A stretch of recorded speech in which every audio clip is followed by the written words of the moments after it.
तो जैसे आप सबको पता है, आज दो प्रैक्टिकल बात हम सीखने का प्रयत्न करेंगे। बहुत सारे लोग प्रिज्म तो करते होंगे, फ्री सेंसिंग भी कई लोगों ने सीखा होगा, पर करते नहीं होंगे रेगुलरली। तो आज फ्री सेंसिंग भी सीखेंगे और प्रिज्म भी सीखेंगे।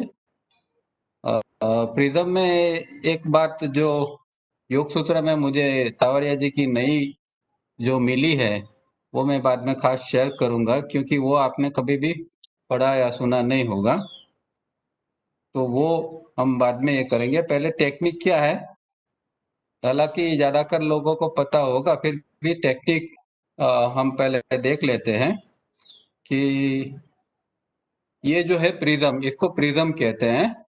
हं? इस तरह ये प्रिज्म है। और आपके टेबल के ऊपर एकदम क्लीन टेबल चाहिए कि जिसके ऊपर कोई चीज वस्तुएं ना हो, क्योंकि चीजें होगी तो आपका ध्यान उसकी ओर जाएगा, डिस्ट्रैक्ट होगा। तो एकदम क्लीन टेबल आपके पास हो, उसके ऊपर ऐसा एक सफेद रुमाल उसके ऊपर लगा देने का है, और जिसमें क्रीज ना होनी चाहिए। क्योंकि हमारा जो मकसद है कि ये प्रिज्म के अंदर जो डीप डाउन देखना है, और जो रुमाल जो है आपका हैंकरचीफ है, वो भी ऐसा क्लीन होना चाहिए कि उसमें भी कुछ अगर होगा तो ध्यान उधर जाएगा।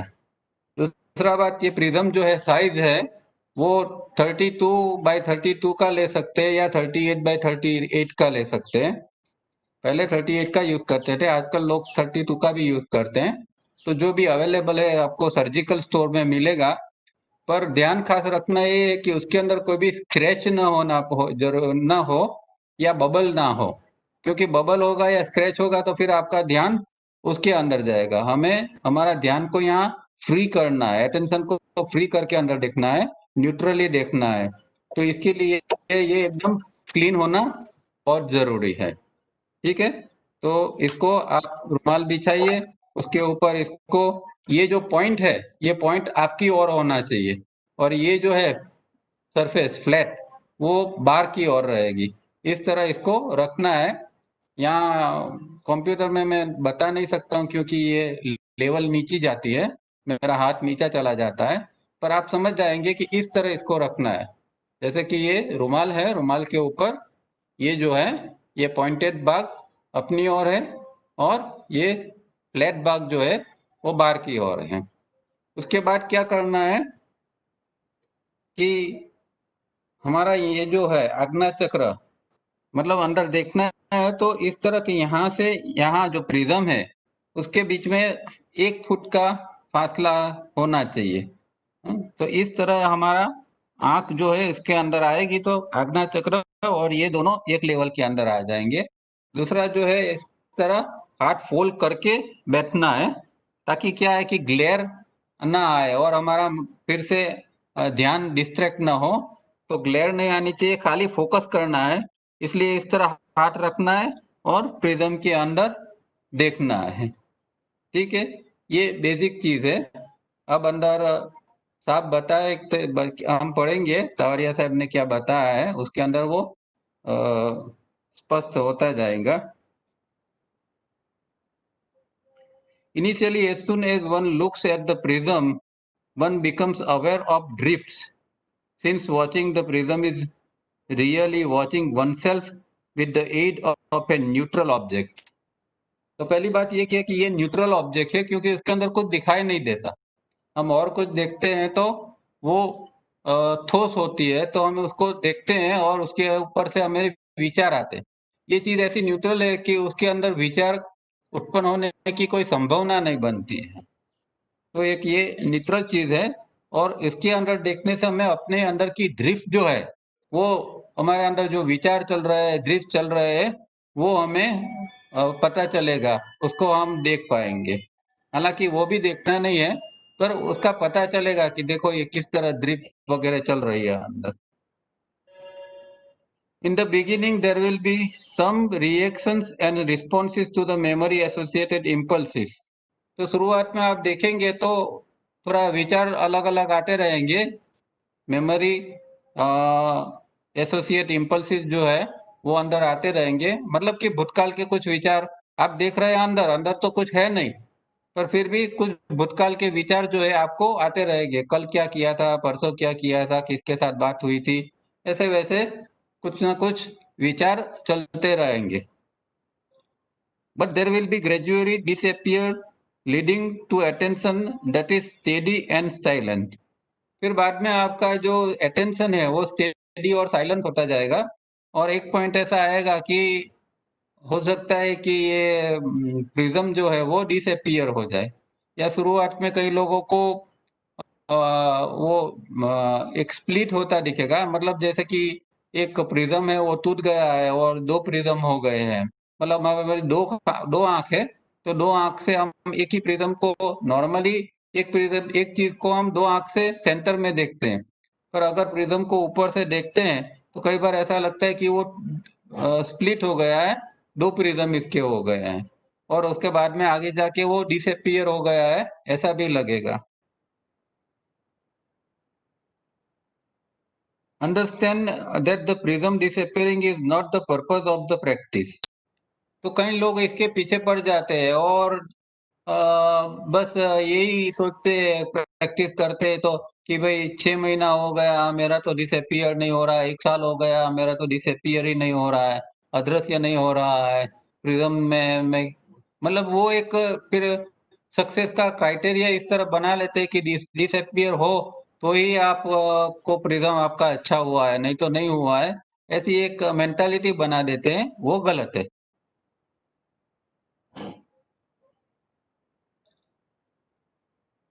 The purpose is to just look into the prism, just look, ये बहुत इंपॉर्टेंट शब्द है, ये खाली देखना है और कुछ नहीं, ना विचार है ना कोई अंदर और चीज है, कुछ की किसी भी जरूरत नहीं है। आगे हम एक 4 लाइन और भी देखेंगे जो तावरिया जी ने इसके ऊपर ही लिखा है, तो वो कुछ भी नहीं है, खाली हमको इसके अंदर देखना है। जस्ट लुक शब्द बहुत इंपॉर्टेंट है प्रिज्म की प्रैक्टिस के लिए, जस्ट लुक, बस मात्र देखना है। If the prism remains invisible for say 10 seconds, which is a measure of success, continue practicing until the duration reach 1 or 2 minutes. तो प्रिज्म अगर 10 सेकंड तक आपका अदृश्य होता है तो वो अच्छी बात है, आपको पहली सफलता मिलती है, फिर धीरे धीरे करके 1-2 मिनट तक उसको अदृश्य हो सके ऐसी प्रैक्टिस बना के रखे। If the prism remains invisible for say 10 second, ये तो हमने देख लिया, only then go over to the second step. तो ये प्रिज्म एक्सरसाइज वो अपने आप में वो इंडिविजुअल एक्सरसाइज नहीं है, जो मेन उसका जो टाइटल है वो है the upgrading of awareness exercises, और अपग्रेडिंग ऑफ अवेयरनेस एक्सरसाइजेस के 5 स्टेप्स है, उसमें से पहले 3 स्टेप जो है वो प्रिज्म से लेके करना है। तो अभी जो हम पहली प्रैक्टिस करेंगे और जैसे मैंने बताया इस तरह जो करना है 5 मिनट के लिए, वो फर्स्ट स्टेप है उसका, और इससे हमारी जो अवेयरनेस है वो अपग्रेड होती है, इसके लिए ये करना है। पर जब तक इसकी मास्टरी ना आ जाए तब तक दूसरे स्टेप पर जाना नहीं है, चाहे 6 महीना लगे, 12 महीना लगे, 2 साल लगे, पर पहले के ऊपर ही टिके रहना है। और फिर अगर ये ठीक रूप से अदृश्य होता है, ठीक रूप से आपके अंदर का एक कनेक्शन टूटता है, तो फिर आप सेकंड स्टेज के ऊपर जा सकते हैं। Only then go over to the second step. Do not be over anxious and do not practice these steps unless the refining exercise have been done earlier. और ये भी एक शर्त हमने रख दी है कि जो लोग ने रिफाइनिंग एक्सरसाइज नहीं सीखा है और नहीं किया है वो लोग प्रिज्म करेंगे तो कोई खास मतलब नहीं है, फायदा नहीं है, क्योंकि ये प्रिज्म जो पूरी एक्सरसाइज है वो अटेंशन की एक्सरसाइज है, और अटेंशन आपका जो एक इसके अंदर ट्रेंड ऐसे अटेंशन चाहिए, वो रिफाइनिंग थोड़ी बहुत की होगी, थोड़ी शुद्धि हुई होगी, तो आप ये जो है वो प्रिज्म की एक्सरसाइज अच्छी तरह कर पाएंगे। इसीलिए रिफाइनिंग खास करना है और धीरे धीरे करके 3 मिनट तक रिफाइनिंग करना बहुत जरूरी है, हर एक कसरत 3 मिनट तक। तो ये हमने इसकी टेक्निक देख ली है, रोजाना 5 मिनट करना है, रात को नहीं करना है, दिन भर में दिन में कभी कोई भी समय कर सकते हैं, क्या एक्सरसाइज रिफाइनिंग वगैरह किया है उसके बाद भी कर सकते हैं। 5 मिनट से अभी ज्यादा नहीं करना है, शुरू में 5 मिनट ही उसको करना है। तो इस तरह इसकी प्रैक्टिस कर सकते हैं।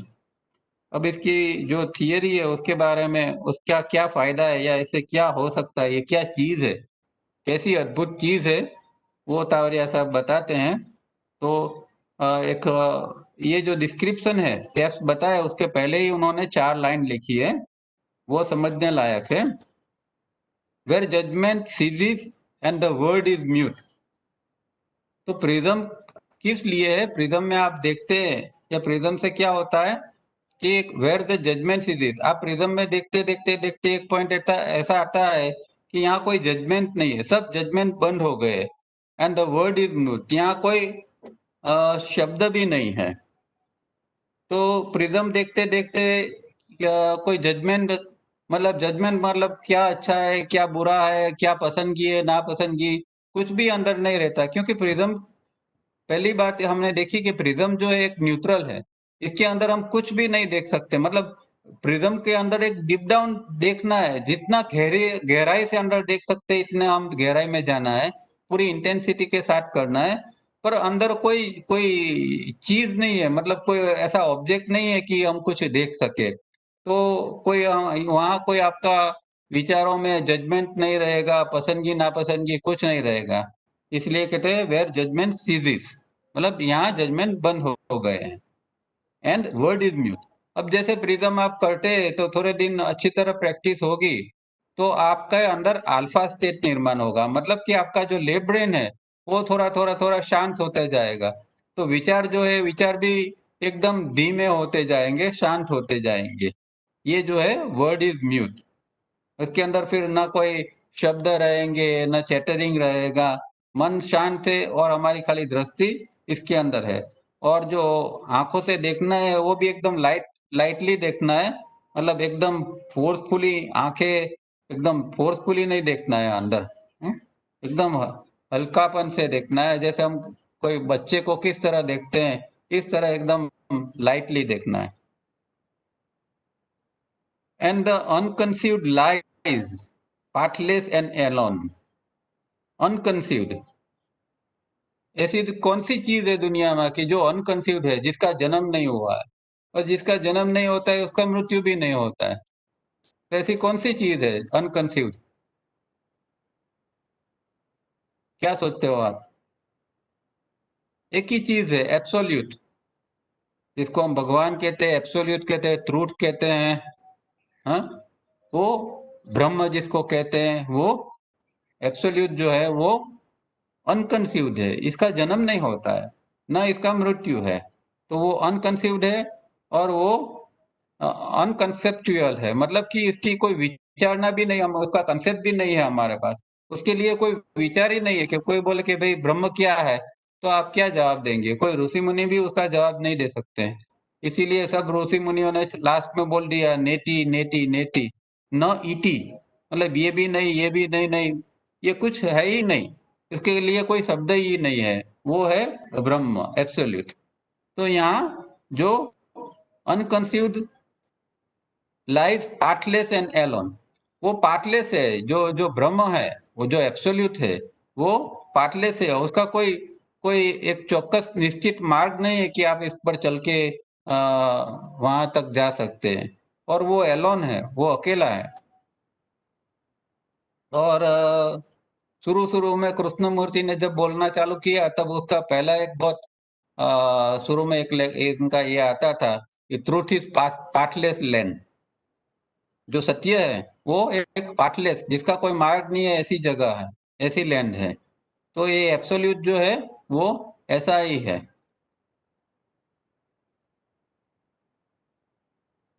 देयर कैन नॉट फॉर्म और एनी माउंटिंग वॉइस। अब उसका कोई फॉर्म नहीं है, कोई आकार नहीं है, न कोई रूप है। ठीक है। अभी ये जो हम प्रिज्म में ये क्यों बात ये कर रहे हैं, क्योंकि प्रिज्म जो है वो अल्टीमेटली ये एब्सोल्यूट की साधना है। प्रिज्म में आपको कुछ नहीं दिखाई देता है, कुछ नहीं, शून्य। तो शून्य है वही तो एब्सोल्यूट है। तो प्रिज्म में मतलब हम देखते हैं तो एब्सोल्यूट को देखने का हम प्रयत्न कर रहे हैं, मतलब कि एब्सोल्यूट की साधना कर रहा है। इस तरह की ये एक अद्भुत चीज है, इसीलिए ये सब लाइनिंग लिखी है। देयर कैन नॉट फॉर्म और माउंटिंग वॉइस। तो एब्सोल्यूट का कोई रूप नहीं है, आकार नहीं है, इसीलिए तो हमारे यहाँ कहते हैं कि ब्रह्म जो है वो निर्गुण निराकार है। उसका इसमें कोई गुण भी नहीं है और उसमें कोई आकार भी नहीं है, निर्गुण निराकार। तो यही है, इसका फॉर्म नहीं है। और माउंटिंग वॉइस, उसके ऊपर कोई आवाज चिपकती नहीं है, उसके अंदर से कोई आवाज नहीं आती है। तो ये जो हम प्रिज्म में भी देखते हैं तो वहां से कोई आवाज नहीं आती। अगर मन शांत हो गया तो आप देखते हो तो प्रिज्म के अंदर बस एक शून्यता आपको महसूस होगी और कुछ नहीं। There only where silence and the absolute. तो क्या है, इसके अंदर साइलेंस, मौन है। इसके अंदर एक मौन पड़ा है और एब्सोल्यूट पड़ा है। ये चीज प्रिज्म के ऊपर तावड़िया जी ने लिखी है, ये 4 लाइन। और ये इंडिकेट करना चाहता है कि ये प्रिज्म कुछ इस तरह की चीज बना सकता है, इसीलिए। तो इससे आप समझ सकेंगे कि प्रिज्म कितनी गहरी एक पद्धति है, साधना पद्धति है, कि जिसका फायदा इतना है कि ये एब्सोल्यूट तक जाने का हमारे लिए एक मार्ग बना सकती है। उसके अलावा योग सूत्र में उन्होंने पेज नंबर 142 के ऊपर भी जो प्रिलिमिनरी एक्सरसाइज एक्सप्लेन जो है, उसके अंदर बहुत अच्छी बात की है, लिखी है। वो शायद बहुत कम लोगों ने पढ़ी होगी। उसमें कहते हैं the prism practice steps 1, 2 and 3 are mean to allow the chitta or the thinking instrument to roam without any reaction to or control of the various thoughts that run riot। तो क्या कहते हैं कि पहली, दूसरी और तीसरी जो प्रिज्म एक्सरसाइज है, उसका वो क्या करता है कि चित्त जो है या हमारा जो ब्रेन है या थिंकिंग इंस्ट्रूमेंट है, उसको वो भटकने देने का वो अलाउ करती है। वो कहते हैं मतलब कि आपका चित्त जो भटकता है, अलग अलग विचार आते हैं तो बोलते हैं भटकने दो, वो अलाउ करती है। यहाँ गाड़ी, यहाँ उसको कंट्रोल करने की बात नहीं है। ये एक सबसे बड़ी बात है कि without any reaction to or control of various thoughts that run riot.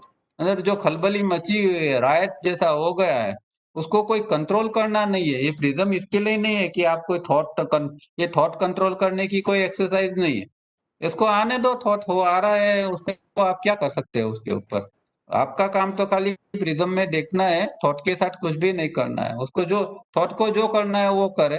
आपका काम खाली प्रिज्म के अंदर सरफेस के ऊपर देखते रहना है, deep down. At that time, we are asked to just look vertically into the prism। तो जब विचार आते रहते हैं तो उस समय हमें तो क्या करना है, खाली जस्ट लुक, उसके अंदर प्रिज्म के अंदर खाली देखते रहना है, वर्टिकली, ऊपर से हमें इसके ऊपर देखते रहना है। No control is operated to this run of thoughts. कोई कंट्रोल करने की जरूरत नहीं। विचार आ रहा है, उसके साथ लड़ना नहीं है, उसको कंट्रोल नहीं करना है, कुछ नहीं। एक और विचार आ रहा है और एक और हम खाली अंदर देखने का प्रयास कर रहे हैं। If that is done or even if they are observed, one would defeat the very purpose of the practice. ये खास ध्यान में रखिए। अगर आपने किसी भी विचारों के साथ किया, आपकी दृष्टि प्रिज्म के अंदर है और फिर आप सोचने लगे कि चलो मैं जरा विचारों का ऑब्जर्वेशन कर लूं, या उसको थोड़ा कम करो, ज्यादा करो, उसको थोड़ा कंट्रोल कर लूं, या पर्टिकुलर टाइप का विचार करो, कोई पॉजिटिव विचार करो, कुछ भी आपने किया तो उसका पर्पस डिफीट हो जाएगा। कुछ नहीं करना है थॉट के साथ। थॉट जो आ रहा है उसको आने दो। बस इतना ही करना है कि आपको उसके साथ जुड़ नहीं जाना है, मतलब आइडेंटिफिकेशन नहीं होना चाहिए इसके साथ। हम जब जुड़ जाते हैं, एसोसिएट हो जाते हैं, तो एसोसिएशन की वजह से उसको गति मिलती है। हम जब एसोसिएट नहीं होते विचार के साथ, तो थोड़ी थोड़ी देर के बाद धीरे धीरे धीरे वो टूटते जाते हैं और एक पॉइंट के ऊपर साइलेंस आ जाता है। तो ये खास ध्यान में रखना कि विचारों के साथ कुछ भी नहीं करना है, न कि उसको ऑब्जर्व करना है, न कोई उसको घटाना बढ़ाना है, कुछ नहीं करना है। Defeat the very purpose of the practice, सूत्र book 2 Sutra number 50 to 54 above says about the senses that pratyahara is the calming of the senses by or through the thinking instrument, and that withdrawal from that which has hitherto been their objects. अब जो वो कहते हैं कि हकीकत में ये prism जो है वो ठीक रूप से करेंगे तो एक प्रत्याहार का एक इनिशियल स्टेट हम ला सकते हैं कि जिसके अंदर हमारा जो सेंसेस जो है वो सेंसेस को हम थिंकिंग इंस्ट्रूमेंट के द्वारा हम कंट्रोल कर सके। तो थिंकिंग इंस्ट्रूमेंट अपने आप में कंट्रोल होता है, वो अपने आप में सेंसेस को कंट्रोल करेंगे, तो एक प्रत्याहार की स्थिति आगे जाके निर्माण होती है। और वो पतंजलि मुनि ने भी बुक 2 में 54 सूत्र के अंदर बताया है। Normally in our so-called awake state, we either indulge in the senses and their experiences or try to control them in an unmethodical manner, generally using our so-called will. Both these ideas are harmful. तो normal हमारी जो जागृति की स्थिति है उसके अंदर हम ये जो इंद्रिया है, सेंसिस है, उसके साथ में हम इंडल हो जाते हैं, उसके साथ में हम मिक्स होके उसके साथ में जो कुछ होती है पांच इंद्रिय का जो विषय है, विषय के साथ हम जुड़ जाते हैं। तो जो विषय के साथ नहीं जुड़ना है, मतलब विड्रॉ करना है, वही प्रत्याहार है। इस सेंसिस को विड्रॉ कर लिया, अभी विषय से विषय और सेंस दोनों अलग हो गए।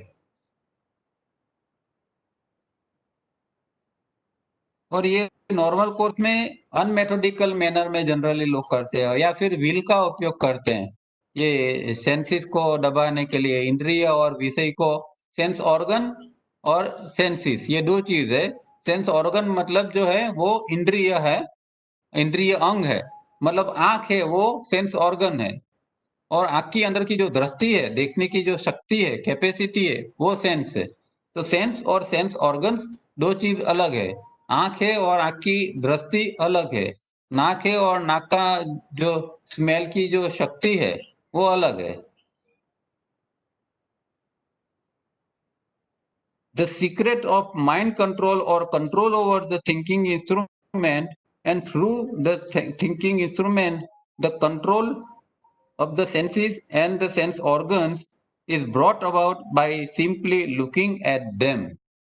तो ये प्रिज्म के अंदर देखते देखते देखते क्या होगा कि आपका एक पॉइंट के ऊपर आपका जो थिंकिंग इंस्ट्रूमेंट है या चित्त है उसके ऊपर आपका कंट्रोल आएगा, और इसके ऊपर कंट्रोल आएगा तो आपका सेंसेस के ऊपर कंट्रोल आएगा और साथ में सेंस ऑर्गन के ऊपर कंट्रोल आएगा। तो ये एक चीज है कि पहले चित्त का स्थिर होना, स्टेडीनेस चित्त में आती है। प्रिज्म करते करते चित्त का स्थिर होना बहुत जरूरी है। जब वो स्थिर होता है तब सेंसिस एंड सेंस ऑर्गन जो है वो भी डिटेच हो जाते हैं, और फिर मन को भटकने का कोई रास्ता मिलता नहीं है, क्योंकि मन जो भटकता है इंद्रिय द्वारा भटकता है। आंख से देख लिया और उसकी ओर चला गया मन, फिर वो सोचने लगेगा। कान से कुछ सुन लिया और वो विषय के अंदर मन चला गया। तो पांचों इंद्रिय द्वारा हमेशा मन भटकता है। तो जब वो अलग हो जाते हैं सेंस और सेंस ऑर्गन्स, तो फिर मन को भटकने का कोई मौका नहीं मिलता है। One can never look at them with either eyes closed or open, but through something, and there is nothing as neutral as prism.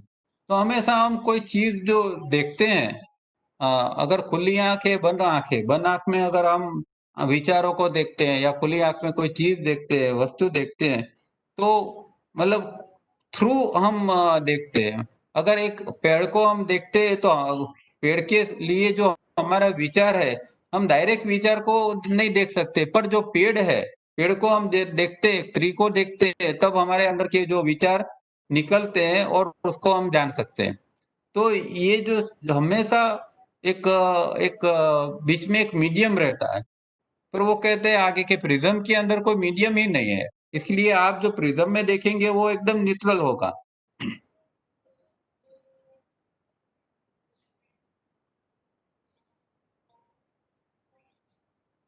And there is nothing as neutral as a prism.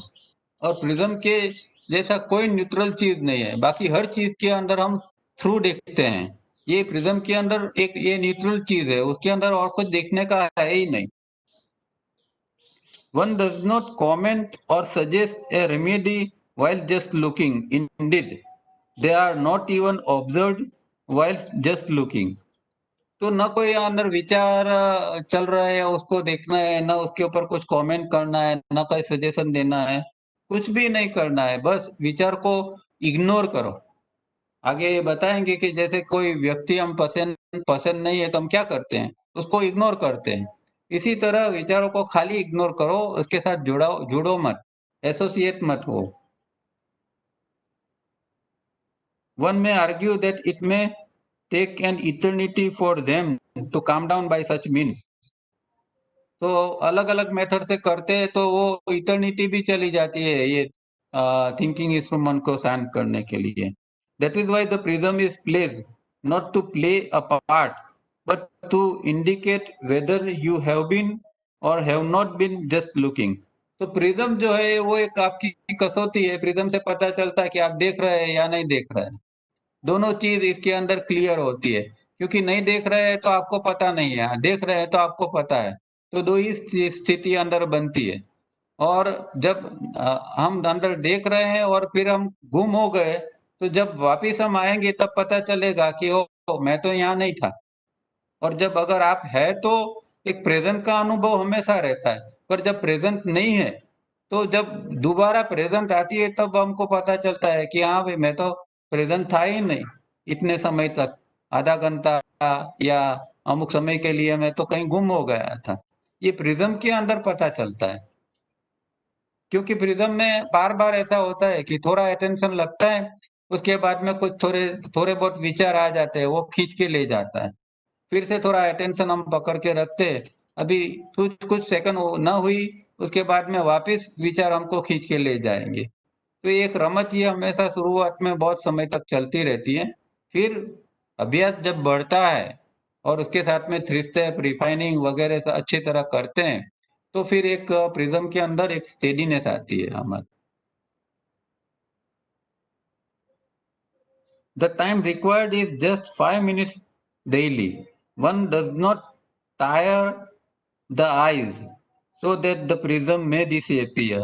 तो ऐसा भी नहीं होना चाहिए कि आप भाई इस तरह देखते हो, देखते देखते देखते ज्यादा देख लिया, 5 मिनट से भी ज्यादा, 10 मिनट 15 मिनट देखते जाओ और फिर आंख इस तरह टायर हो गई है कि भाई अभी जैसे कि ऐसा लगे कि अभी प्रिज्म डिसअपियर हो गया।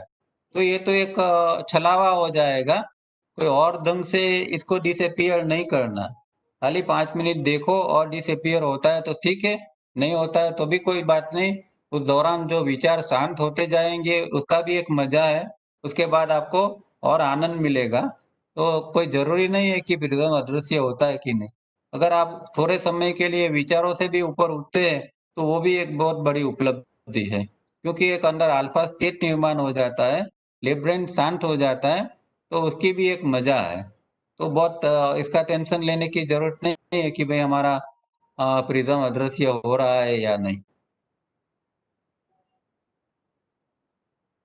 One has to calm the thinking instrument and through it the senses and the sense organs. तो जैसे ऊपर बताया इस तरह प्रिज्म द्वारा हमें थिंकिंग इंस्ट्रूमेंट को शांत करना है, उसके द्वारा सेंसेस को शांत करना है और उसके द्वारा सेंस ऑर्गन को शांत करना है। If the practice is correct, the thinking instrument and the individual mind split away from each other, and the moment this happens, the prism disappears. अभी यहाँ इसका रहस्य बताया कि क्या होता होगा कि प्रिज्म डिसअपियर होता है। हमारी आंख खुली है, हम देख रहे हैं और अचानक कैसे गायब हो जाता है। चीज तो वहीं की वहीं पड़ी है, ऐसे नहीं कि प्रिज्म वहां से कोई उठा के ले गया। प्रिज्म तो वहीं पड़ा है, पर हमारी दृष्टि में क्यों नहीं आता है। हमारी दृष्टि में क्या ऐसा हो जाता है कि हम प्रिज्म को देख ही नहीं सकते हैं। तो कहते हैं कि भाई थिंकिंग इंस्ट्रूमेंट मतलब अपना चित्त है, और इंडिविजुअल माइंड, जो इंडिविजुअल माइंड मतलब जो यूनिवर्सल माइंड है जिसको चिट्ठी कहते हैं, वो इस चिट्ठी में से जो अंदर जो प्रवाह आता है इसको इंडिविजुअल माइंड कहते हैं। तो इंडिविजुअल माइंड और थिंकिंग इंस्ट्रूमेंट मतलब ब्रेन प्लस अपना जो एस्ट्रल पार्ट है, ब्रेन फिजिकल पार्ट और एस्ट्रल पार्ट मनस, ये दोनों मिलके जो बनता है वो थिंकिंग इंस्ट्रूमेंट है। तो थिंकिंग इंस्ट्रूमेंट समझो कि एक इंस्ट्रूमेंट है इनफैक्ट, और जो इन्फिनाइट माइंड है वो जो है वो एक एनर्जी है, एक सप्लाई है। जैसे कि अभी कंप्यूटर ये चल रहा है, तो उसके अंदर आप हमने सप्लाई देके रखा है, करंट अंदर आ रहा है, इलेक्ट्रिसिटी आ रही है, तो ये कंप्यूटर चल रहा है। तो हमारा ब्रेन है, हमारा थिंकिंग इंस्ट्रूमेंट है, वो जो है वो कंप्यूटर जैसा है। और जो इन्फिनाइट माइंड में से जो इंडिविजुअल माइंड जो अंदर आता है, इसको तावरिया जी इंडिविजुअल माइंड को एक एनर्जी कहते हैं कि एनर्जी हमारे पांचों इंद्रियों से अंदर आ रही है।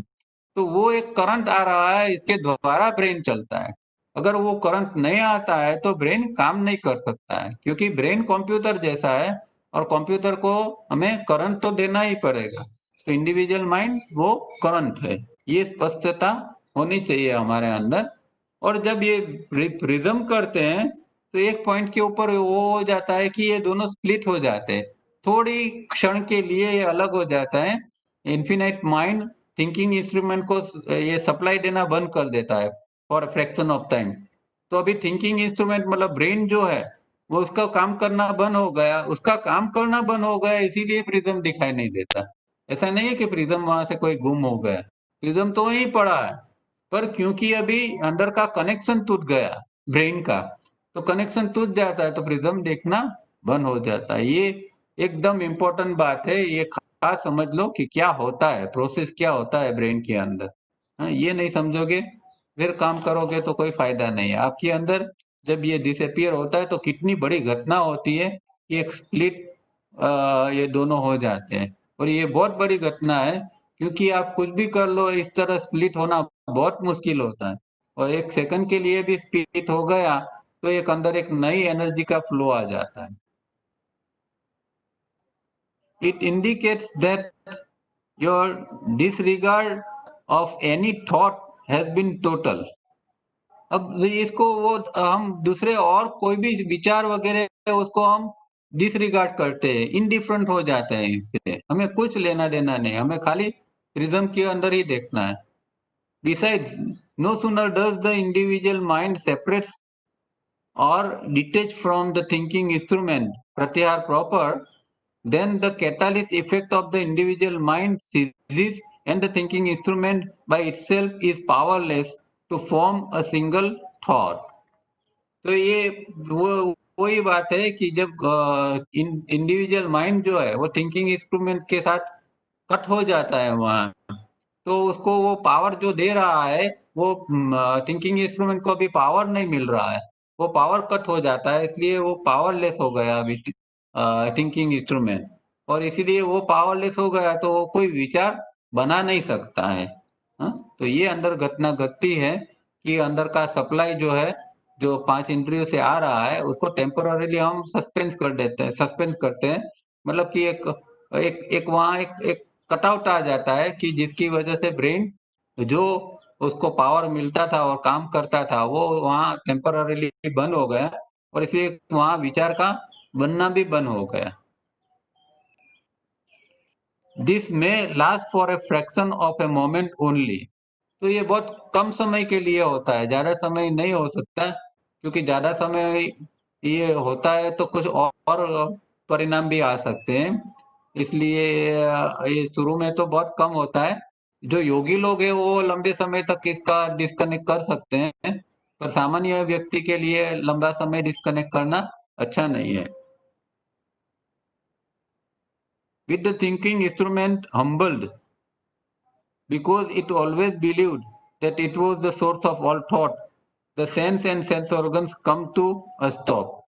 तो थिंकिंग इंस्ट्रूमेंट अभी हम्बल हो गया, जैसे शांत हो गया, नम्र हो गया, एक थोड़ा निम्न हो गया है। तो इसी वजह से ये जो सेंस ऑर्गन और सेंस जो है वो अभी काम करना बंद कर देते हैं।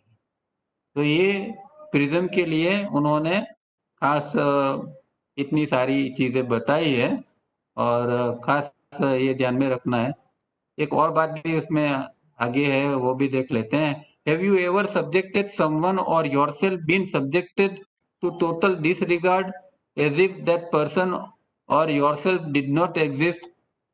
तो अभी ये प्रिज्म में भी यही चीज है कि आपने कभी ऐसा कुछ होता है कि किसी की आपने ये कोई व्यक्ति है या अपने आप को आप कुछ है ही नहीं, आपका एग्जिस्टेंस ही नहीं, इस तरह आपने कभी इसका देखा है आपको? मतलब कि एक इनडिफरेंट टाइप का आपके अंदर कोई आता है कि भाई एक व्यक्ति है उससे मैं इनडिफरेंट हो जाऊं, इसकी एक उपेक्षा।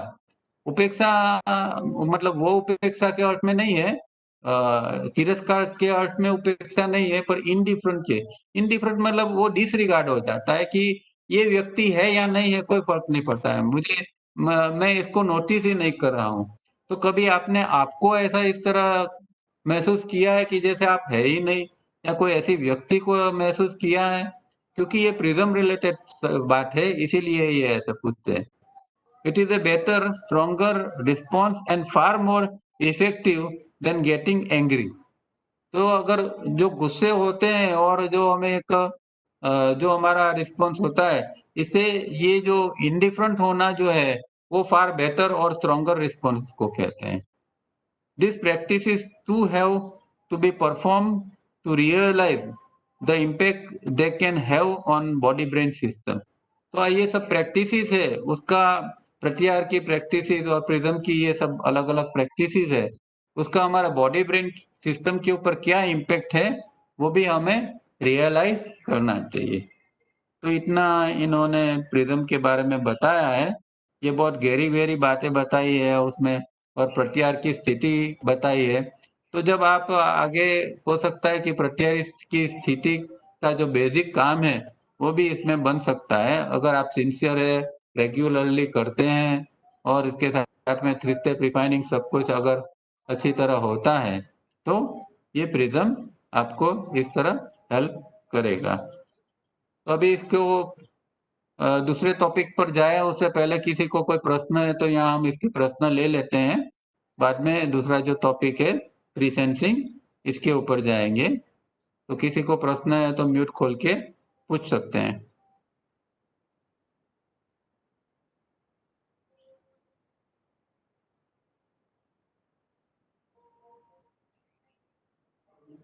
हेलो, हाँ बोलो। દારા સાહેબ, हाँ બોલો બોલો મિલન। હા, લાંબી પ્રેક્ટિસ પછી એને નો ડ્યુરેશન વધારી શકાય? હા બહુ લાંબી પ્રેક્ટિસ થાય, પણ પ્રેક્ટિસ લાંબી કરતા શું છે કે સ્ટેડીનેસ ઇમ્પોર્ટન્ટ છે। ભલે તમે 5 વર્ષથી 10 વર્ષથી કરતા હો, એ લાંબી પ્રેક્ટિસ એ અર્થની અંદર મહત્વની નથી, પણ તમારે જ્યારે 5 મિનિટ કરો છો તો તમે વારંવાર પ્રિઝમની અંદર આવી શકો છો, બહુ ઓછો વખત એ ભાગવાનું હોય છે। એમ જો તમારી અંદર સ્ટેડીનેસ આવતી હોય તો તમે 5 મિનિટથી 10 મિનિટ પર બી જઈ શકો, પણ જરૂરિયાત એ છે કે સ્ટેડીનેસ એક અંદર આવતી જાય અને પછી તમે એ કરો તો સારું છે, બાકી ખાલી ટાઈમ વધારવાનો कोई अर्थ नहीं होता। Right right right. सर मेरा एक सवाल है। बोलिए। मैं थोड़ा महसूस किया है कि जब सूर्योदय या सूर्यास्त जब होते हैं, जब प्रैक्टिस में हल्का सा अंधेरा होता है तब थोड़ी अच्छी प्रैक्टिस होती है, वरना थोड़े दिन के उजाले में जब वाइट पेपर नीचे रखता हूँ तो वो बॉर्डर बन जाती है, तो वो डीप डेप्थ में नहीं जा पाता, गहराई में। उसके बारे में क्या मुझे नहीं लगता है कि उसको कोई टाइमिंग के साथ सवाल है। It is state of mind. हमारा जो स्टेट में ऑफ माइंड की जो क्या कंडीशन है वो बहुत इंपॉर्टेंट है। इसीलिए तो हो सकता है कि आप जब थ्री स्टेप रिफाइनिंग वगैरह जब कर लेते हैं, जब आपके अंदर थोड़ी शांति है, आपके विचार थोड़े कम है, और उसके बाद में अगर प्रैक्टिस करोगे तो एक स्टेडीनेस अंदर आ सकती है, कुछ समय के लिए विचार थोड़े शांत हो जाएंगे, यहाँ संभावना बनती है। पर अगर हमने मानो कि बाहर से आ गए, मार्केट से आ गए, या किसी के साथ फोन पर आधा घंटा बात कर ली और फिर बैठ गए इसको देखने के लिए, तो वो अंदर चैटरिंग चालू हो जाता है। तो रिफाइनिंग थ्री स्टेप अच्छी तरह किया है और उसके बाद में अगर आप करते हो तो डेफिनेटली एक स्टेडीनेस का आपको अनुभव होगा।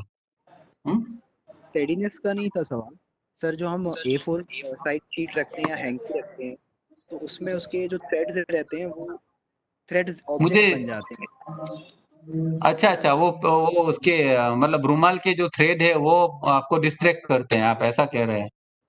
डिस्ट्रैक्ट नहीं करते हैं कि हमको गहराई में जाना होता है ना। आपने कहा कि उसमें हमको कुछ दिखना नहीं चाहिए, तो हमको उसमें थोड़े जैसे A4 साइज भी रखते हैं, तो उसमें उसके शीट्स के दाने हल्के से दिखते हैं, तो हम उसको देखने लगते हैं कि बजाय कि इसके गहराई में जाते जाएं उसके।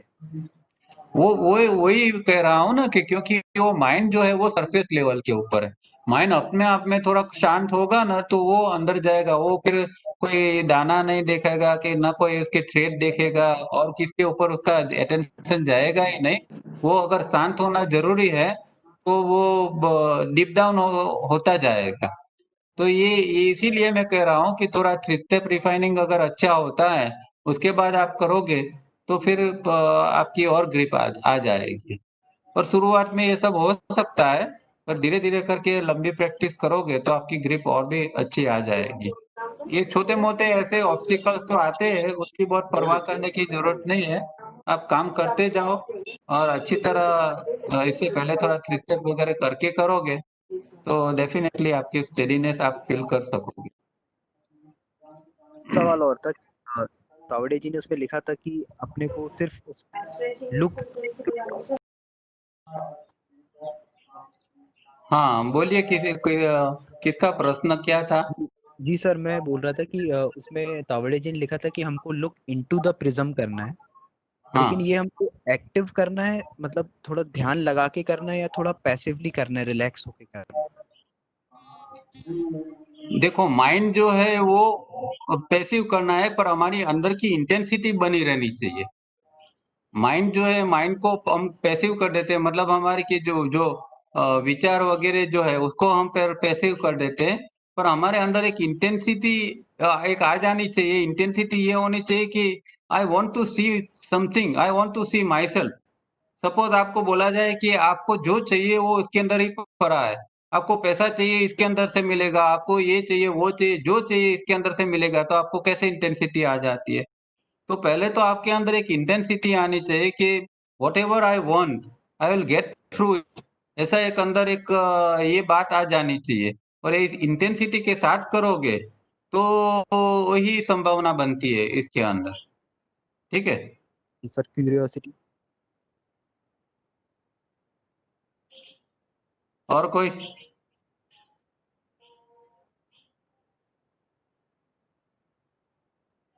तो अगर यहाँ प्रिज्म के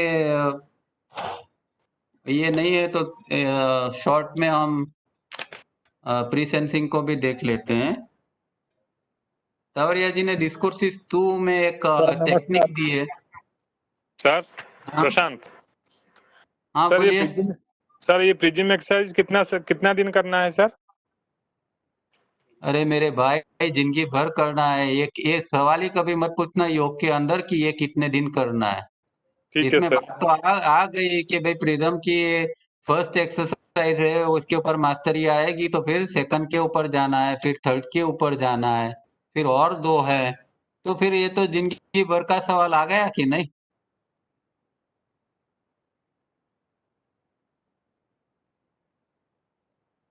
तो हम गुड इवनिंग। हेलो। સર મારો પ્રિઝમ છે. હા સર મારો પ્રિઝમ છે ને એ એક્સરસાઇઝ વખતે થોડોક આમ નીચે પડીને જરાક આમ એમાં તૂટી ગયો, તો મારે રિપ્લેસ કરી દેવો જોઈએ. શું સવાલ નથી સમજ પડતી તમારો? હું પ્રિઝમ એક્સરસાઇઝ કરું છું, તો મારો જે પ્રિઝમ યુઝ કરું છું ને એ પડી ગયો, તો એમાં જરાક આમ હા, નહીં નહીં થ્રેડ નહીં નહીં જેવું નહીં થઈ ગયું. ચાલે, નહીં ચાલે, નહીં ચાલે, નહીં ચાલે. ફેંકી બદલાઈ દો જાય એને, ને? ઓકે એને ફેંકી ઓકે દો. એમાં એ આખો હોય ઓકે પણ ખાલી એક બબલ હોય તો પણ નહીં ચાલશે. તો તૂટી ગયેલાનો તો સવાલ જ પેદા નથી થતો. Okay, thank you sir. Okay, બોલો, કોઈને છે હજી પ્રિઝમનો સવાલ? તો પછી આપણે આગલા ટોપિક પર જઈએ.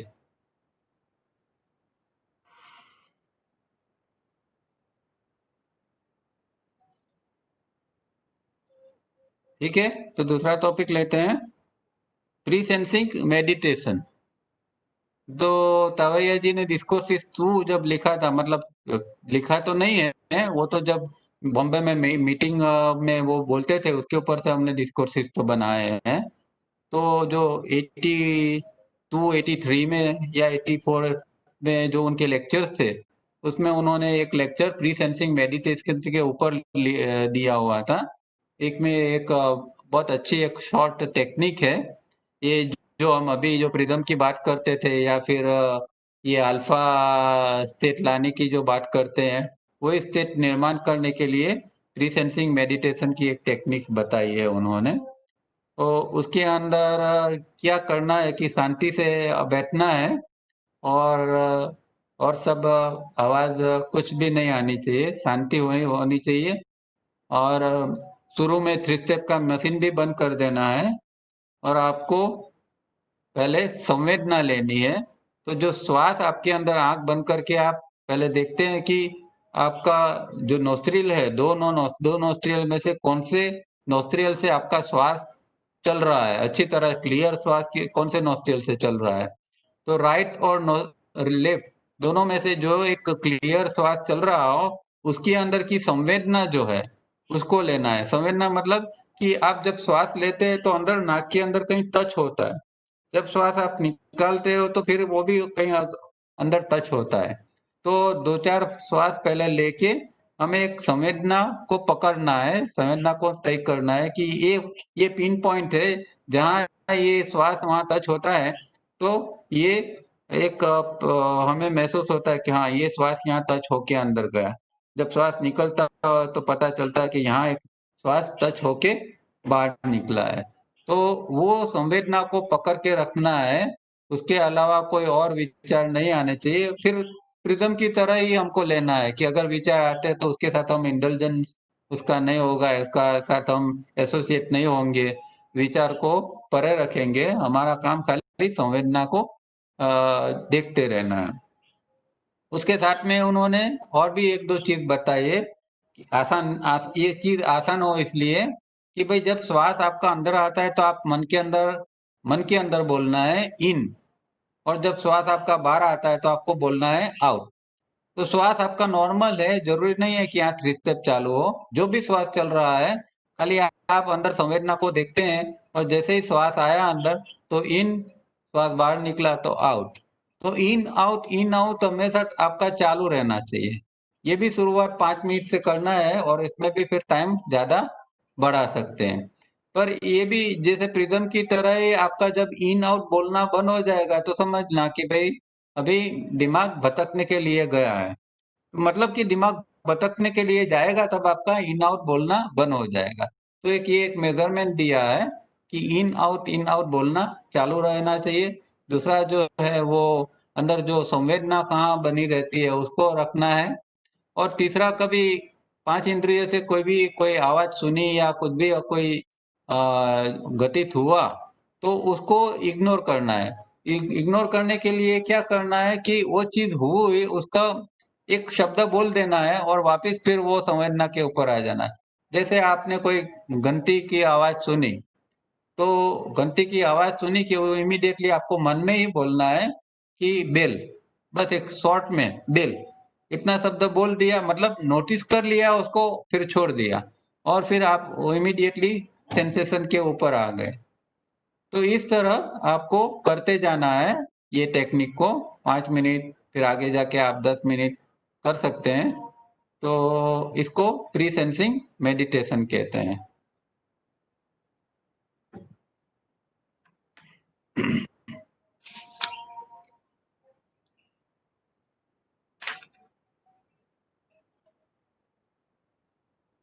अब इसके बारे में मैं ज्यादा तो नहीं पढ़ूंगा, थोड़ा टाइम है तो पढ़ूंगा, और 5 मिनट हम खुद अब एक साथ में प्रैक्टिस भी करेंगे लास्ट में। पर इसमें एक और 2 बात बताते हैं। Preaching, which seems to be a popular method of guiding the people all over the world, has failed totally in the last 6,000 recorded years because the individuals have not been taught scientifically or methodically. तो ये topic के आने से पहले वो कहते हैं कि भाई कोई भी चीज जो है वो साइंटिफिक और मेथोडिकल नहीं होते तो इसका सही ढंग से रिजल्ट नहीं आता है।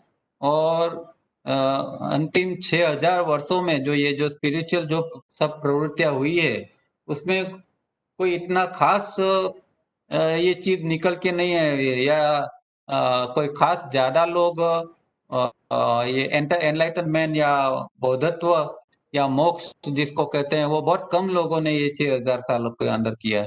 क्योंकि हमारे यहाँ जो टीचिंग का जो ये है, वो कोई मेथोडिकल नहीं है आध्यात्मिक में अंदर, न तो मेथोडिकल है न साइंटिफिक है। और इसीलिए बाद में तावरिया जी ने ये पूरा योग सूत्र जो साइंटिफिकली समझाया, और इसकी प्रैक्टिस भी मेथोडिकल और साइंटिफिक रूप से बताई है हमें। तो पर क्योंकि ये ऐसा हम देखते हैं हर जगह पर, कोई भी जगह पर आप जाएंगे तो कोई टेक्निक बता देंगे, कुछ ये बता देंगे, ऐसा एक स्टेप वाइज धीरे धीरे धीरे करके किस तरह ऊपर जाना है, वो मेथोडिकल कोई भी नहीं बताता है। और यही प्रॉब्लम है कि इसकी वजह से एक पॉइंट के ऊपर आके साधना रुक जाती है।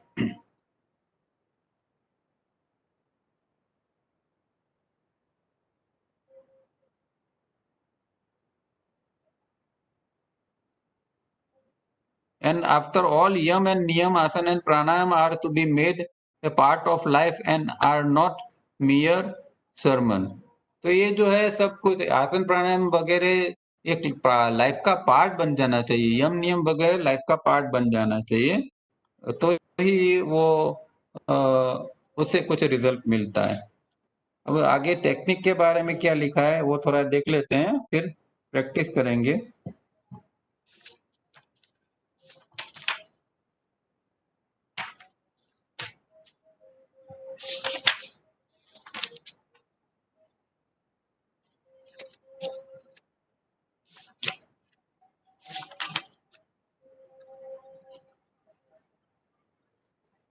यहाँ कहते हैं our practice is breathing but not the act of breathing.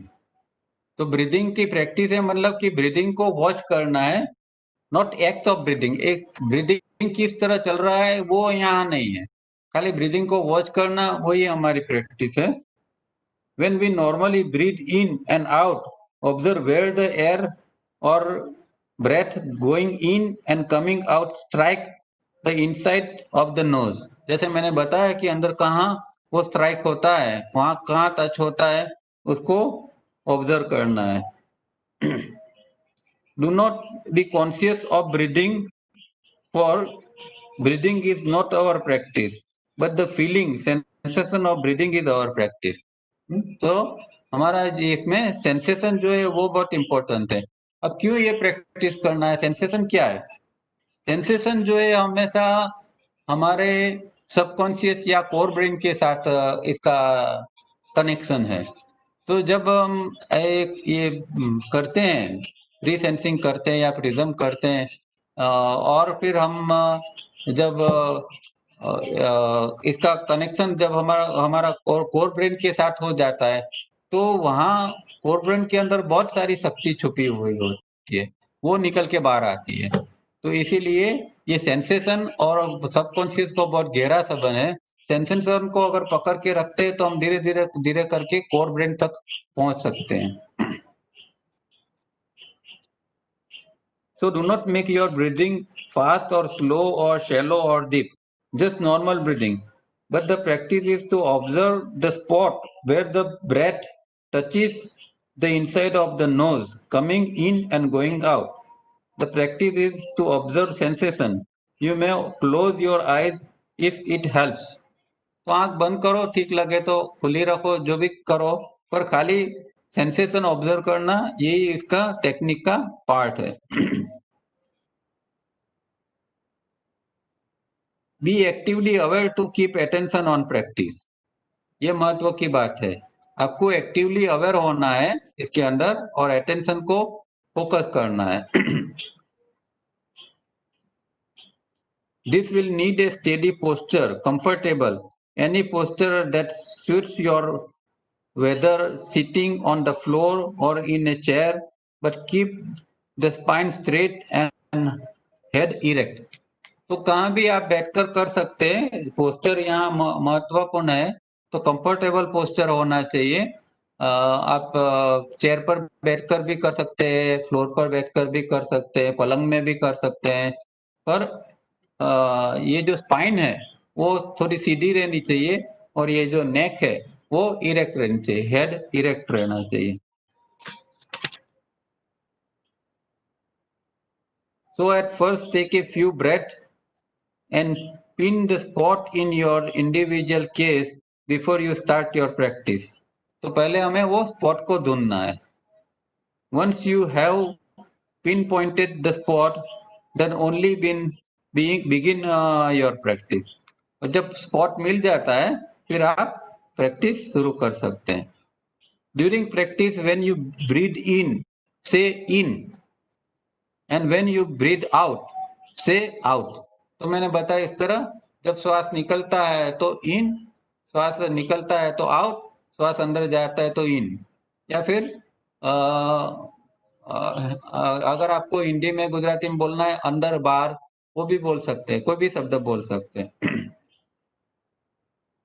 So your total practice is to feel the sensation of breath at particular spot and to say in and out with the breath. There is no control of any spot to be tried. और चीज को कोई control करने की जरूरत नहीं है, और स्पॉट को कंट्रोल नहीं करने का है। This is the task you order your brain to be engaged with for 5 minutes and nothing else. तो हम यहाँ हमारे ब्रेन को एंगेज रखते हैं 5 मिनट के लिए। काम इसको दे दिया कि भाई तुम ये देखते रहो, श्वास अंदर आता है, श्वास बाहर जाता है और कहाँ किस तरह का संवेदना हो रही है अंदर। इस तरह इसको एंगेज रखना है 5 मिनट के लिए। For now you wish to train and discipline your wayward wandering brain.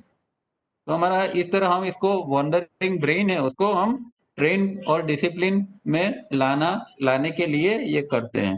This is a specific task to be carried out just for 5 minutes a day and later increasing as stated earlier. उसके बाद में आप फिर 10 minute 15 minute वगैरह उसको कर सकते हैं।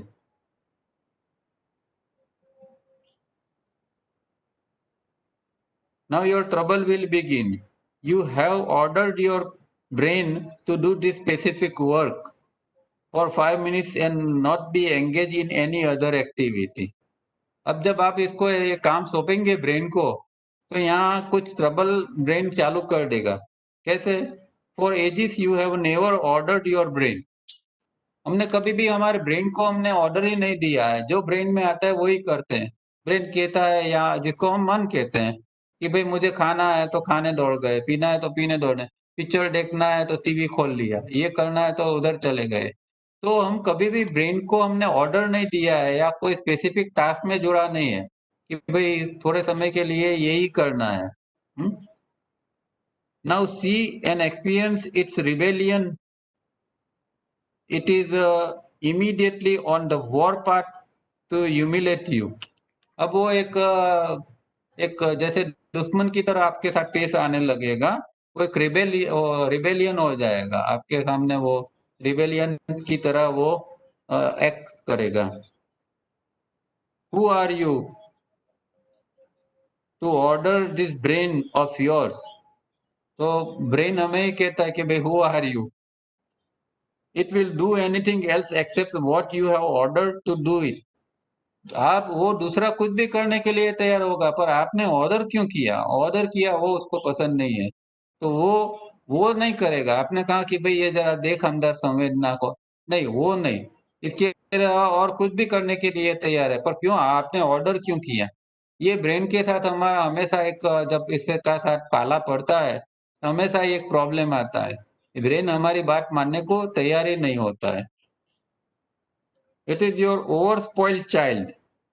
तो कहीं बच्चे ओवर स्पॉइल होते हैं नहीं, इस तरह ये हमारा ब्रेन भी हमारा ओवर स्पॉइल चाइल्ड है, और इसको हमें धीरे धीरे ट्रेन करके डिसिप्लिन में लाना है। Since it's normally works disjointly and ceaselessly in company of the 5 senses and the imagination, it with their help will now bring about all possible distractions. तो वो मजे कैसा करता है? 5 इंद्रियों के साथ वो हमेशा भागते रहता है और मजे करता रहता है, 5 इंद्रियों के साथ जुड़े रहता है। अब आपने क्या किया है कि और इसको एक इमेजिनेशन बहुत पसंद है, पर यहाँ तो आपने सब बंद कर दिया, 5 इंद्रियों का भी बंद कर दिया, इमेजिनेशन भी बंद किया, तो वो जरा एक अंदर से ये हो गया, रिबेलियन हो गया है और आपको आपकी बात मानने के लिए तैयार नहीं है। तो ऐसे छोटे मोटे ऑब्स्टिकल भी आएंगे आप जब प्रैक्टिस करेंगे तो। इसके अंदर बहुत सारी बात है, आप डिस्कोर्सिस तुम्हें ये सब पढ़ सकते हैं, या अगर आप गुजराती पढ़ते हैं तो ये किताब भी इसके ऊपर लिखी गई है, प्री सेंसिंग मेडिटेशन, वो आपको बड़ौदा से मिलेगी और ये सब डिस्क्रिप्शन इसके अंदर ही है। अब हम 4-5 मिनट बाकी है, तो जरा थोड़ी प्रैक्टिस करके भी देख लेते हैं, ठीक है। आई होप कि सब करेंगे, करने को तैयार होंगे। तो 5 मिनट के लिए हम साइलेंटली 3 स्टेप करेंगे, सॉरी प्री सेंसिंग करेंगे। और आप आंखें बंद रखे या खुली रखे, आपकी चॉइस है, पर आपको पहले जरा 2-4 श्वास लेके देख लो कि आपका कौन सा नॉस्ट्रियल क्लियर है। तो अभी आप जरा श्वास के ऊपर आइए, 2-4 श्वास लेकर देखिए कि कौन सा राइट नॉस्ट्रियल क्लियरली चल रहा है या लेफ्ट चल रहा है। अब जो कोई एक नॉस्ट्रियल चल रहा है उसको आप पकड़ के रखो, और अभी जब जब श्वास अंदर जाती है तो कहाँ टच होती है उसको ढूंढने का प्रयत्न करो।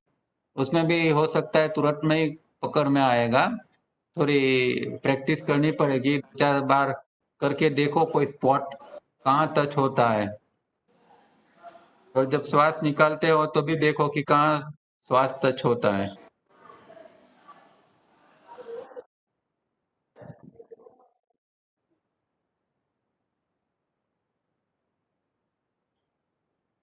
अब साथ साथ में अगर आपको स्पॉट मिल गया है तो आप प्रैक्टिस चालू कीजिए, और हर श्वास के साथ जब श्वास अंदर आता है तो बोलिए इन, श्वास जब बाहर बाहर निकलती है तो बोलिए आउट, इन आउट, इस तरह बोलते जाइए।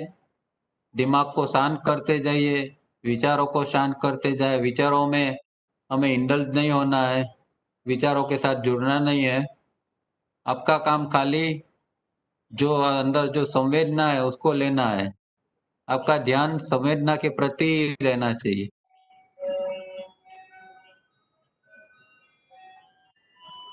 अगर कोई आवाज आती है तो एक क्षण के लिए एक शब्द बोल दे और फिर से फिर संवेदना देखने के लिए चले जाएं।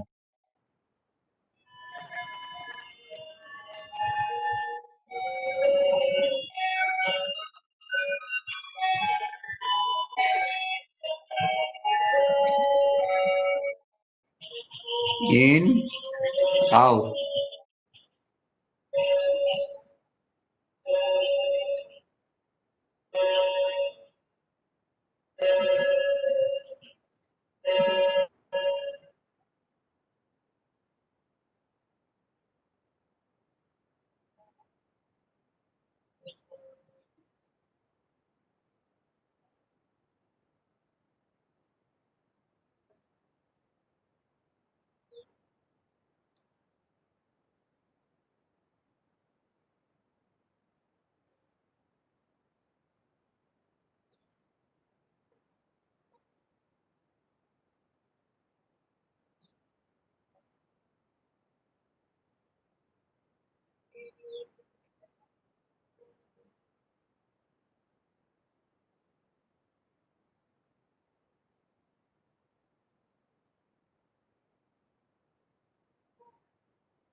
Thank you, sir.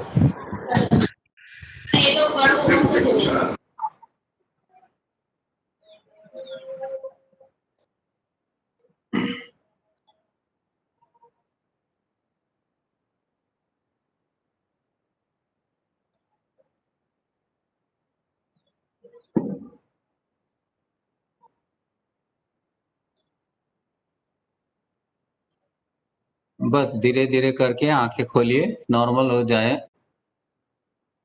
तो इस तरह आप इसकी कभी भी रोज 5 मिनट प्रैक्टिस कर सकते हैं। पहले 3 स्टेप के बिना ही करना है। जब आपका थोड़ा स्टेडीनेस आ जाए फिर आप 3 स्टेप के 2-3 महीने के बाद 3 स्टेप को भी ज्वाइन कर सकते हैं। जब 3 स्टेप में 1 2 3 में आप इन बोलना है, 5 6 में आउट बोलना है।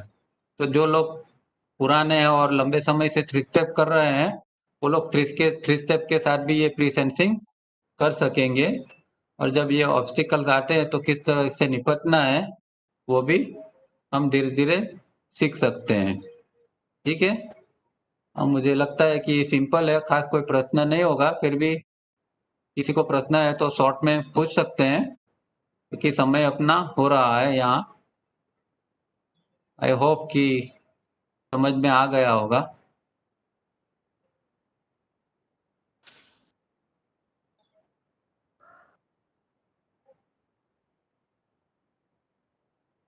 तो यहाँ अगर प्रश्न है तो फिर नेक्स्ट टाइम देख लेंगे। नेक्स्ट टाइम कोई और नया टॉपिक लेके नेक्स्ट वीक मिलेंगे। तब तक के लिए यहाँ समाप्त करते हैं। Thank you very much. Thank you.